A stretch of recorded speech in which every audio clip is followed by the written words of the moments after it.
هاتنی گەشتیار بۆ ناوچە گەشتیاریەکانی دەڤەری سۆران ساڵی 2010 بە ڕێژەیەکی بەرچاو زیادی کردووە و بەپێی ئاماری گەشت و گوزاری سۆران 95,000 گەشتیار لە ناوچە گەشتیاریەکان ماونەتەوە و ئەوانەی تەنها سەردانی ناوچەکەشیان کردووە لە شوێنی حەوانەوە نەماونەتەوە سەرووی 1 ملیۆن کەس بووە.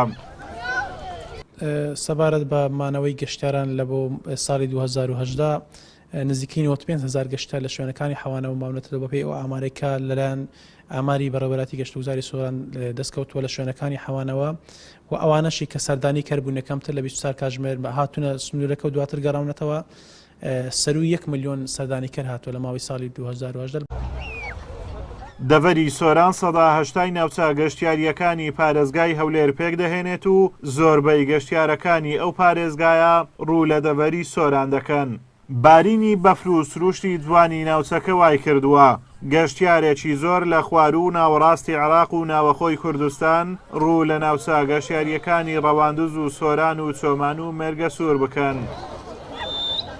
ئێمە لە کەرکووکەوە هاتوینە لە پارێزگای کەرکووکەوە هاتوینە بۆ دەڤەری ڕەواندز بەفرێکی زۆر خۆشی لێباریە زۆر باش لێباریە لەگە ئایلەکەی خۆمان هاتوینە لە تیای کۆڕەکەین لەبەرەوەی لەوێ بەفرمان نەدیت یایتر هاتین ئێرە بەفرێ خۆش بدێنین و ئیتر جەوێ خۆشە بینە سەر لەگە ئایلەکەمان و زۆر سوپاسی کەناڵەکەتانەکەم کە تەشریفتان هێنایە ئێرە. بەڕاستی کەشوهەوایەکی خۆشە خوای گەورە ئەم نیعمەتەی یاوە و ئەلحەمدوللا ئێمەش سەردانی ئەم شوێنەمان کردووە و قەرەباڵخە و خەڵکێکی زۆر ڕووی کردوێتە ئێرەوە هیوادارین زیاتر ئەم گەشتیارێ پەرە بسێنێ و ئەو خەڵکە ئیسیفادە بکات لێرە کوردستان ئاوا بێ و هەر بەرەو پێشەوە بچێ ئینشاءالله. أنا من العراق من بغداد وجايين هنا سفرة للشمال العراق. الجو كلش حلو خاصة هسه أجواء يعني فترة الشتاء أجواء كلش حلوة وحاليا احنا هسه صاعدين على جبل كورك.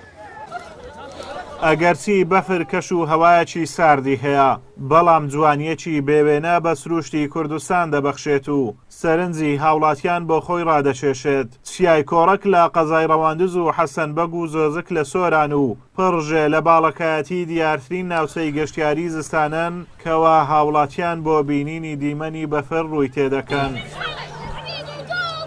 بەردەوامی بەفربارین لە ناوچە کوێستانەکان و ناوچە گەشتیاریەکان وای کردووە هاوڵاتیانێکی زۆر لە خوار و ناوەڕاستی عێراق و ناوەخۆی هەرێمی کوردستان ڕوو لە ناوچانە بکەن کەوا بەفری تیاباریوە بۆ بەسەربردنی کاسەکانیان.